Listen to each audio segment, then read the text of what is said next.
listening to the Adventuring Party for the 2nd week of August 2024. This week, the party discussed the current state of collectible card games, particularly the craze that's taken over Magic the Gathering. The Adventuring Party is discussing tabletop and rated gaming the Irish way. Welcome to the party. I'm Warlord Scar, Destroyer of Cardboard. I'm Dave. And I'm Eoin. And we're here to talk about, our once every 77-year episode on the state of the CCG industry and a interesting phenomenon which has sort of overtaken Magic the Gathering, Premier CCG, in the last 5 years or so. Although the origins can be traced back further, I think the conclusion is that in the post-pandemic world is when this phenomenon really started taking off. Known as the game guru of choice, the big rivals to Magic remains Pokemon, Yu-Gi-Oh, and relative newcomer Flesh and Blood, I believe. So the big games at the moment are you've got Pokemon and Yu-Gi-Oh are still on the go. Mm-hmm. In terms of competitive players getting to play for money, Flesh and Blood does that. The Flesh and Blood Pro Tour is going on as we speak in Amsterdam. It is down to the top 8. Wow. Okay. And they are playing for serious money. This is not they're playing for €1,000 sort of thing. This is playing for a serious money. Okay. Now additional current risers. You have Lorcana, which has had initially a bunch of stock issues.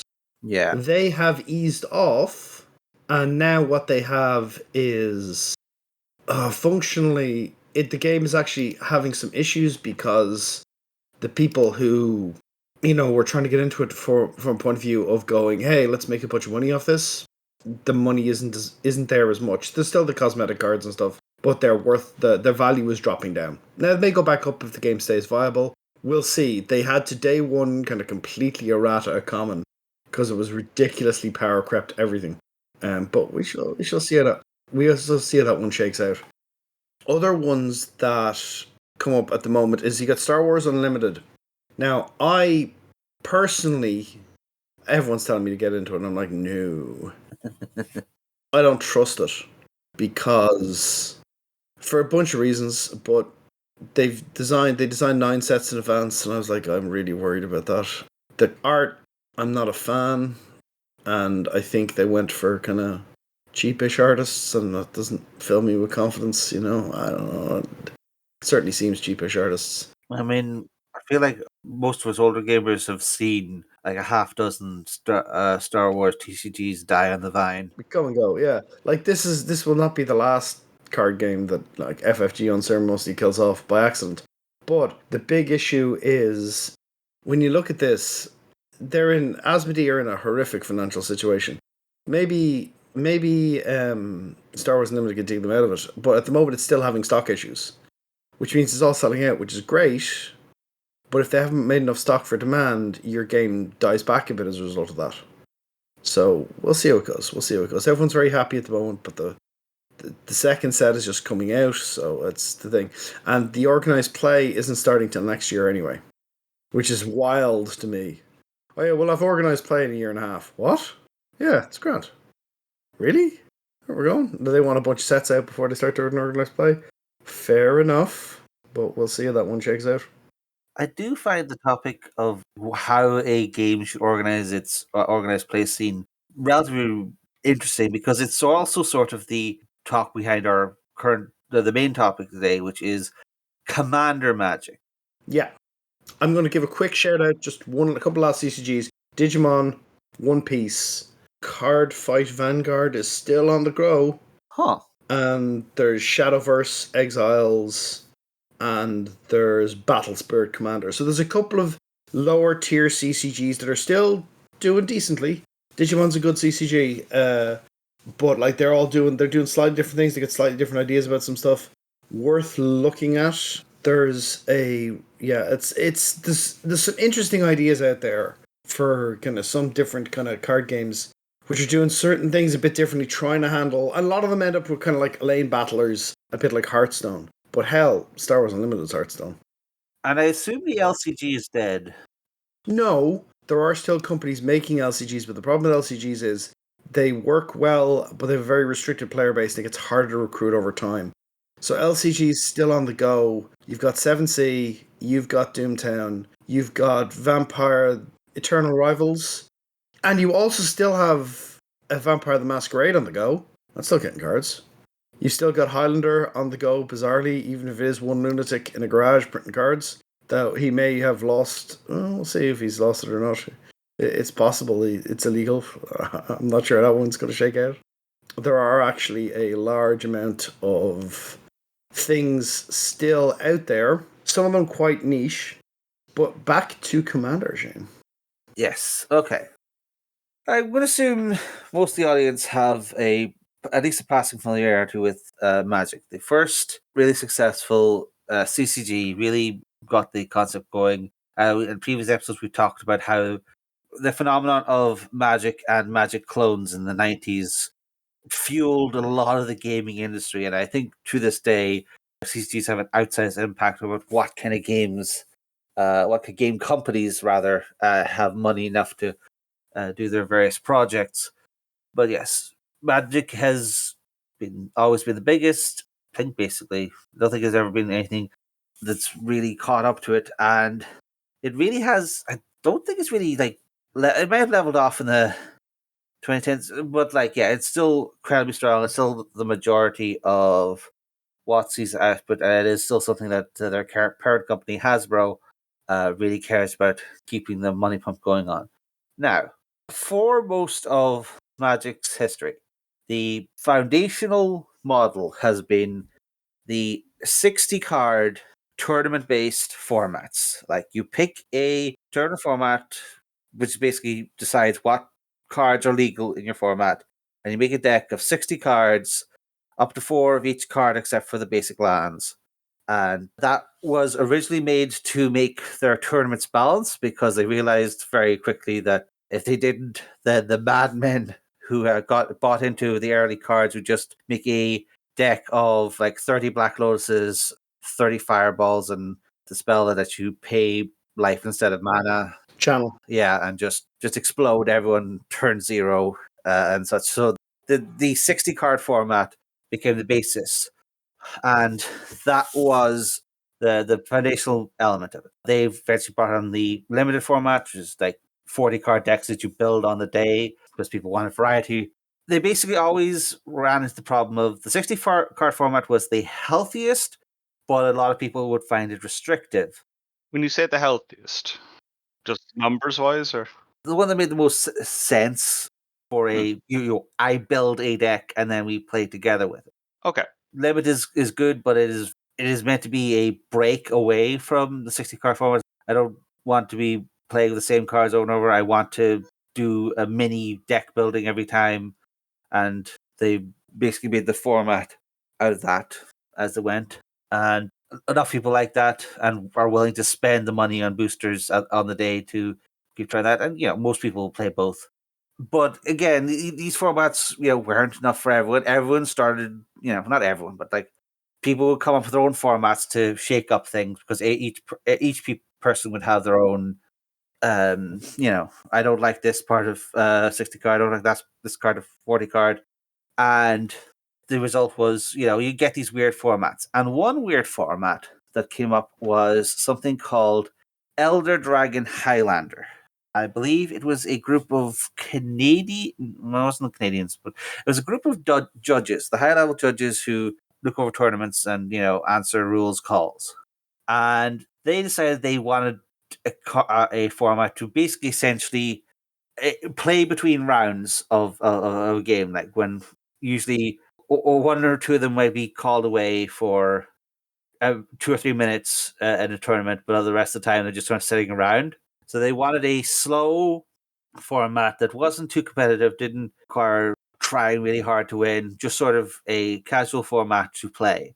And they came up with an idea of, instead of having 4 of each card that wasn't a basic land, let's make a format where you have 1 of each card. And instead of a nice solid 60 card deck, let's bump it up to 100 to make. So instead of like having 10 cards, you have 4 copies of for a consistent deck. Let's deliberately have the least consistent deck possible, an oversized deck with only one of each card.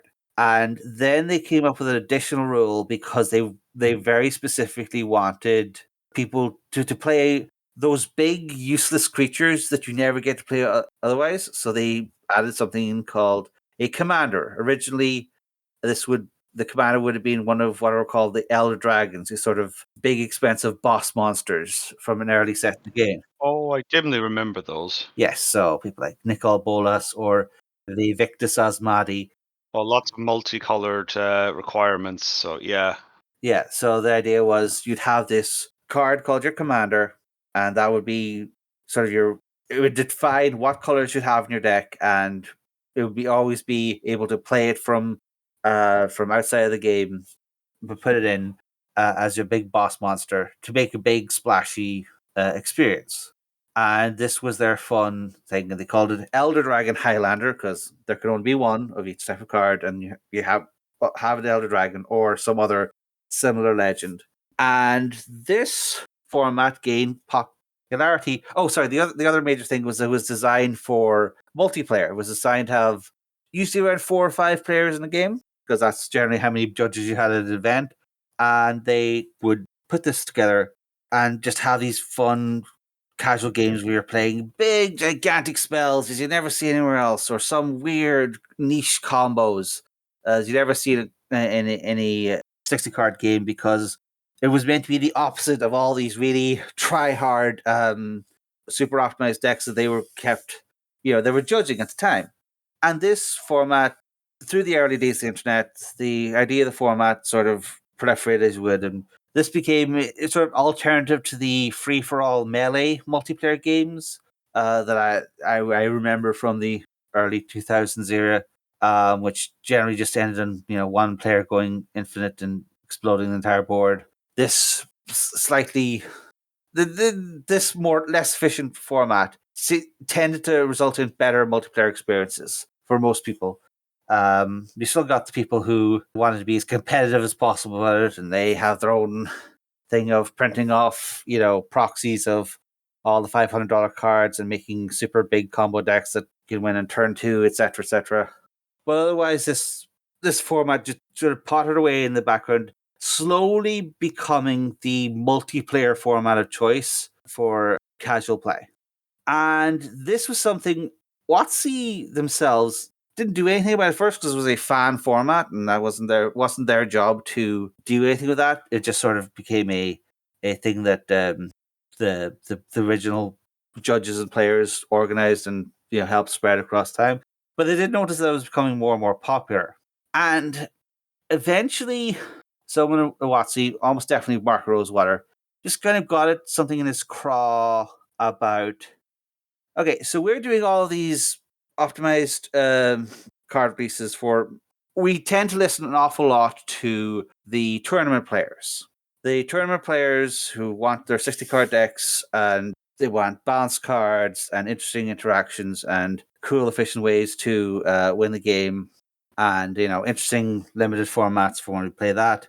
We're listening to them an awful lot because they're the ones who know the most about the game, know the most about the rules, probably have their finger on the pulse of what we might call the game's health, as it were. But they also noticed that was a very small part of the actual player base. I think they said like 5% people ever played a tournament.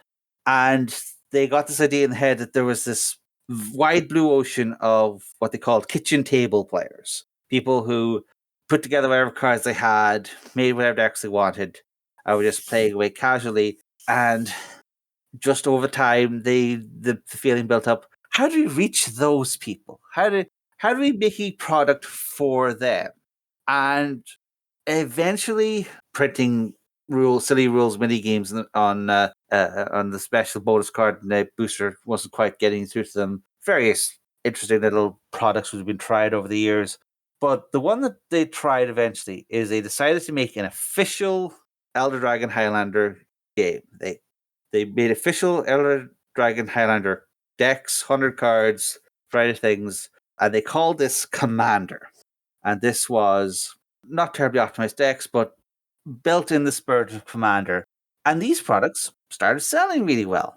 And so every year or so, they would put out another Commander set, including some of the cards from the current meta game, and just slowly building up this repertoire of Commander things as an extra format on top of the ones they had.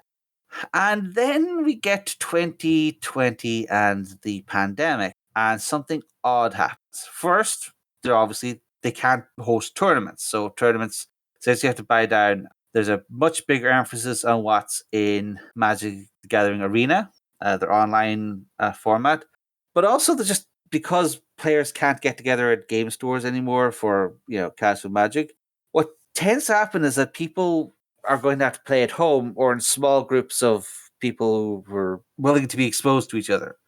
And in that format, something like Commander is way more appropriate for the social situation than something like, we take our tournament decks, which we haven't using, even though cards are still coming out. We're not really investing terribly in booster boxes like a tournament player would. We're just making these Commander decks and playing with those. And so WotC pivoted towards providing Commander products. And in the last 5 years, it certainly seems like this has paid off for them, as now every single card release, every single set released will come with 4 or 5 Commander decks, or where before pandemic you would expect a set to come out with some 60 card decks with some, not so great cards, but some ideas of like what kind of decks we think tournament players would build. Instead, they come out with Commander decks, big 100 card, like €60 minimum blocks of cardboard to sell. And there's a feeling that the tournament scene has almost been forgotten in a result. So much of the game is now focused around providing sets as normal. They still have the same release schedule. In fact, it may have ticked up, but also a lot more bonus products that really only make sense if they're designed for commanders. I'm sure we've talked. Have we talked about Universes Beyond? I don't think we've had a specific episode. Not as yet. Okay, well, just to say, there's a much bigger emphasis on what we might call fun characters that can be used as commanders, either from other IPs or something made up for Magic. An awful lot more emphasis on multicolor cards because those are the more flexible commanders. And there's this feeling that the design of the game has shifted towards providing for commander players, and the emphasis on tournament play as the core of the game, where King gets identity, seems to have gone away. And it's just such an interesting phenomenon, both because it feels like it's something that's trying very hard to give players what they want, and it seems to be working in terms of, cards sold. But is it actually helping the game long term? This is where the opinions come out. It does seem like tournament play has been very much de-emphasized. And even though there's the big swing back after COVID, obviously, people are back in the game and they're playing again. But the numbers, like, it's not even the numbers, it's the types of tournament screens. For most of the game's life, what we would consider the basis of the tournament scene is what's called standard. It's like the last 2 or 3 years of sets. So partly they're increasing that number to like 5 years of sets now, because the implication is that people have always complained, oh, I have to buy new cards every 2 years. I hate this. I want to like build up a collection. And apparently they're now listening to those people when they've been ignoring them for 20 years before this. And now they're putting more emphasis on the longer, the formats that have more cards. One called Modern, which I believe has the last 15 years of cards in it or so. okay. And they're printing more products specifically for that. And Standard, which was the standard for what a tournament in Magic would be, has been massively de-emphasized. And for modern tournaments, another format called Pioneer, which is like 10 years of cards or so. Also, one called Popper, which is a gimmicky commons only thing. So there's a much bigger emphasis on either formats which are super old and let people who've been building massive collections over the years use their cards, or stuff that is cheaper to get into. The emphasis really seems to be on rewarding people who have big collections of cards, as opposed to people who have bought the latest hotness. But yeah, we're just sort of in this where we're starting to ask. Clearly, Commander is absolutely the most popular format. People seem to have loved it. But is it the right thing for CC to be emphasizing its casual do anything format versus its, listening to the tournament people who got the game through its first 20 years of like, this is what's best for the life of the game. This sort of churning of formats keeps the CCG fresh, it keeps the interest up. Various logics that people have argued about for years, which seem to have been proven out over time, only for them, not the post-COVID world, to really switch up and change design to focus on this one casual format over any other. I mean, what it kind of comes down to is standard rotates or used to rotate very quickly. So it was difficult to justify spending hundreds of dollars building decks to then be like, oh, now I've got to get a new standard deck, So modern does better for that point of view. But the thing about EDHs or Commander is that most commanders are multicolor because you want to include lots of colors. Because you've only got one card, one copy of each card. So to get more stuff, you're like, oh, I'll play multicolor guys. And there's a number of commanders who are deliberately designed to be multicolor. You still have to buy 36 lands. And because they're all multicolor, they've all got to be dual or better lands. Even if that's just the new guys getting in, I mean, that's serious money. And that's serious money for every casual player. Like, if I decided I want to build a sliver deck, I could buy... There was a pre-constructed sliver starter for, was it $120 or $200? Yeah, something like that. 120, I believe, was the premium decks that it up. Didn't come with a mana base. So if I wanted to buy that, get into Commander, I'd have to spend 120 on the slivers. Probably another 100 in more slivers. And probably 200, 300 in mana. Yeah. And then I'd have a deck. And the end result of playing that deck would be people just going, I'll kill Owen first. He's got a sliver deck. It is an interesting one because I've seen an awful lot of talk around about the. First off, it's one of those formats where is it better to be super powerful or not? Should you actually make a weaker deck because then people leave you alone and let you go off into the corner and build up your weasel deck or whatever you've made in the side until you find all your combo pieces and go off and then a horde of weasel comes over the mountain and eats everyone. There's all kinds of arguments with like do you need a super powerful mana base? Certainly, if you don't want to spend a third of all your games doodling around with the wrong colors of mana. The big emphasis on this like casual format is that casual means different things to different people, and because it's the premier format, they sort of lost its ability to just be four guys with downtime at a tournament making a big long hour long game of nonsense happening in each deck, and if someone has to get up for 5 minutes to do a judge call or whatever, it doesn't matter. We can just sit around, wait, and resume the game when he comes back. When that goes from something we come up with ourselves to no, this is what millions of people are playing, the weaknesses of the format start to come out. The psychology of people comes out. Like, some people are going to say, oh, this is multiplayer, everything has to interact with multiple players, I have to do all the politicking, have to do cards, players have to vote on and stuff. And then you get other players say, oh, this is the format where I play all these big creatures and never get to play anywhere else, or big super spells are too inefficient for turn play. This one card, the first card I ever opened, that has been my joy of my soul for 20 years, never got to play it. This is the format for that. And then you get other people who's like, this is just an informed than any other. I'm going to play the most efficient cards and destroy all my opponents, or do a combo that wins on turn 3, and the only way to stop it is have 2 different kinds of counter spells.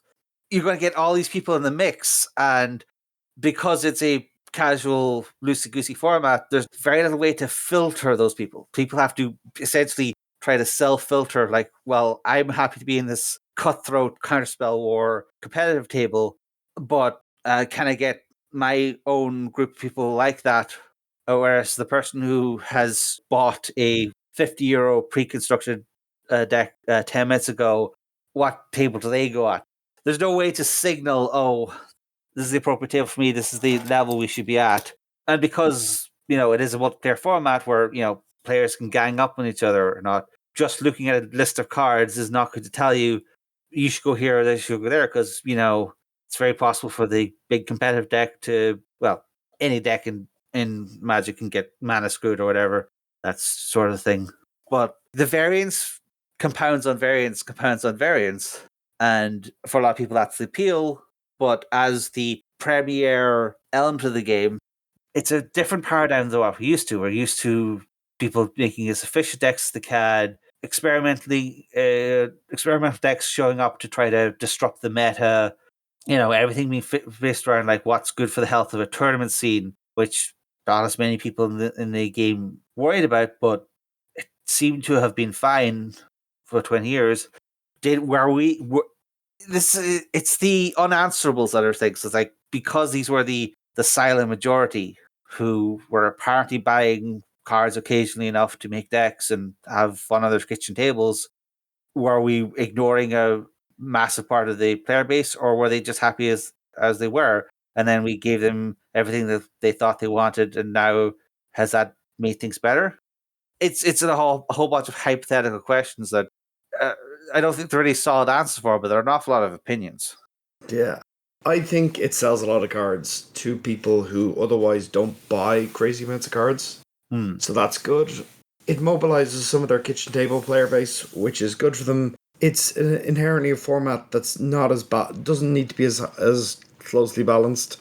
There's a lot of upsides for them, and they can sell them giant starters, and they'll buy giant starters, whereas a constructed Magic player will be like, I'll just buy some singles, man. I've been at this too long.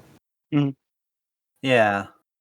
Dave, if the thought to suddenly invest in a CCG was to occur to you and you were going to try Magic, would you want a through line to high level play where you join tournaments, you talk to other tournament people, you invest in a deck, get better, try a different art, get better over time, or would you be looking for a casual? It doesn't matter if your deck is crap, in theory, as long as you pick the right people and get the right table of casual players. I'd very much be favouring the casual play, because I have some ancient cards from about 5th edition of Magic. Yeah. Honestly, tournaments aren't really my thing, just in general. So definitely the casual approach. Yeah. You see a lot of doomsaying about these kinds of big shifts in the demographics of the player base. In theory, it's the same players. It's just they're a different cohort of them is leading charge, leading design. But it's also people are worried about the feedback loop, as I said. Like recently, they've started putting out, as I said, sets specifically for the modern format, whereas before everything went through standard. And there's a million reasons for that, but they're noticing that there's an awful lot of strong cards that seem to have been designed as commanders that have disrupted the tournament meta. There's one that recently came out that everyone is screaming for bans on because it's like the new Oko or whatever. I think we mentioned Oko in the podcast like 5 years ago. But yeah, there's a worry that even the tournament scene, the kind of cards that are getting in tournaments are changing because commander decks are being pushed so much, and because they are all technically released, even if they're not on a standard legal set, they're still technically legal in other formats. So you get weird things like people having to buy like 4 copies of commander deck because there's one funky rare in one commander set that they can that is useful in a tournament setting. I don't know how often that happens, but that seems the theory that it might happen seems to worry some people. I don't know, but yeah, It's a phenomenon. I definitely think it is changing things. I don't think it's changing things necessarily for the worse or the better. Change going to happen, and people are going to complain. Like, those are constants. Yeah. There is also the question of this is, something's called, is the snake going to eat its own tail? Are they, after 5 years of the dominance of Commander, they're starting to release so much more Commander content for the game? There's a lot of people who are complaining, well, like, okay, they're releasing new must-have Commander cards every set. Isn't that just turning Commander into the tournament standard where every set comes out, you have to buy this certain number of cards, and then have they accidentally started turning Commander into the next standard by making sure people have to buy cards every set? That's a increasingly loud complaint from the community. Who as I said, got into this.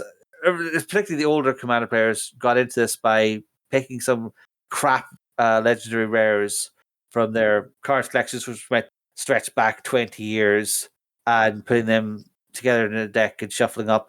They're complaining, oh, now we need to have the $120 mana base, this card, and this card, and this card, and have to use this combo. Or is it right for I think it's good for Wizards to be putting in more casual products after years of people asking for it. They're putting in more starter level products again in the next couple of sets.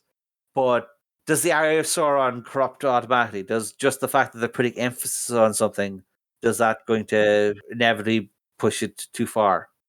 I think ultimately what they're doing is they're trying to monetize a different player base. But while doing that, they're introducing a huge, like, they're deliberately doing more magic sets aimed at different people. And the problem is a commander player might have to buy a bit from all of them. Keep it, like, because if you're like, oh, that'd be great in my deck, I've got to go buy this single now. Or it's like, oh, I buy these 4 new commander decks because they've got a bunch of new commander stuff in them and they're $120 each. Like that's a lot of money, you know. And then like there's this secret, like, oh, I should buy that secret rare or that secret lair because it's got a cool version of that commander I play. You know, I would imagine there's a lot of financial pressure on you if you want to try and keep up. But I mean, I suppose the advantage is you can go out. I won't try and keep up. I'll build my deck and I'm done. There's not much they could do about the I build my deck and I'm done players, because those are always going to exist, and they are probably the core of the original Commander people. That the oldest Commander players probably have decks 20 years old, have been changed in 10, and there's a question of is the modern Commander even for those people anymore, or is it for the influx of new people who want a casual format, even though the pressures of having a mana base and having all the latest removal spells, what have you, it's hard to know. Again, I feel myself trying to stick around neutral on this, in that it's not necessarily better or worse than the push for standard rotation. I just think it's different. But there is an argument made that the emphasis is maybe too high, and maybe after 5 years, and now it's not really over, but I think we could say that maybe take a different shift. And there are signs, as I say, that they are doing that as they bring out more starter products with different sets, whereas before they'd sort of been forgetting to do that and just letting people get absorbed into the casual Commander thing as it came in. But yeah, that's just sort of a breakdown of the current state of Magic and the worries. Would it even be Magic if there wasn't a whole bunch of people complaining about how it had been ruined forever? Well, they're trying to suck as much money out of you as possible. Complaining is valid. Are they doing more cards like Cyclonic Rift, which are really, really, really board affecting, specifically in Commander, or ones that are more difficult to counter? Basically, it's like, oh, we can't just counter that. I feel like it's a mix, honestly. Big board wipes are coming around, but there are also a lot more must-kill commanders. So I see every time I look at a tips video for commander buildings, it's like, play more removal spells, play things that kill different things. For the love of Jeebus, please give your deck the ability to kill things. That seems to be advice that is going around, and is not helped by the fact that the commander decks that WotC sell themselves tend to have relatively underpowered mana bases and not that many ways to kill things compared to what people are recommending. You can see maybe that's part of the problem. Are they doing it deliberately because they want to put in more fun cards, or is it just an oversight? Like, again, it's a format that technically, while WotC released products for it, technically it's still that group of judges that are actually still organizing the rules for Commander. They're the ones who decide if a card gets banned or not, and they don't like banning any card if they can get away with it. Yeah, that cuts it out of the market. Even then, there's all kinds of talk about the spirit of the game, and banning cards should only be done if it's actually just like making the game worse. As I said, it's a deep thing, and there are whole YouTube channels and whole podcasts about how it's been ruined forever 1,000 times. So that's sort of our update on what it is. I personally think if you're not a CCC fan, I'd say wait a couple months for more starter decks to come out. I think actually at the moment I think there are 2 starter decks out. So starter set for the Assassin's Creed Special Edition, which is a thing, and for the new Bloomborough Redwall inspired game. So those are, I'd say, if you're a casual person curious about Magic, look at those first, play a few games of that before you invest in a 100-card monstrosity, even if they are conveniently being provided for 50, 60 euro. And maybe check out what the local tournament scene is. Is there one? Do you have one? Or is it all Commander players? And ultimately, this doesn't really change the kitchen table phenomenon anymore. The majority of games are still just people at their houses cracking whatever decks with whatever many cards, whatever format they want, and just going at it. So ultimately, Magic's meant to be flexible for what suits you. That's the reason it stayed so popular for so long, is that ultimately you could take charge of your Magic and decide, well, all our decks are 100% lands. We don't want to buy singles or whatever. Anyway, that's my rant. A fine rant it was too. I've learned 1 or 2 things. Well, if you'd like to get us at a round table and destroy us all with a combination of consulting demons and talking to fish, you can hit us up on our social media or come join our Discord.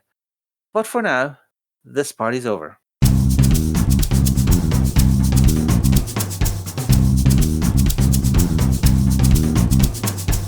Thanks for listening to The Adventuring Party. You can find show notes and links to things we've mentioned at www.theadventuringparty.net and on our Facebook page. You can leave comments there, or talk to our Twitter account at AdventuringPTY, or you can record a voice message at www.speakpipe.com/theadventuringparty. We can also be contacted directly by email at party@theadventuringparty.net. If you'd like to be in touch with the party all the time, come join our Discord server, link in the show notes. The Adventuring Party is released under a Creative Commons Attribution Non-Commercial Share Alike version 3 license.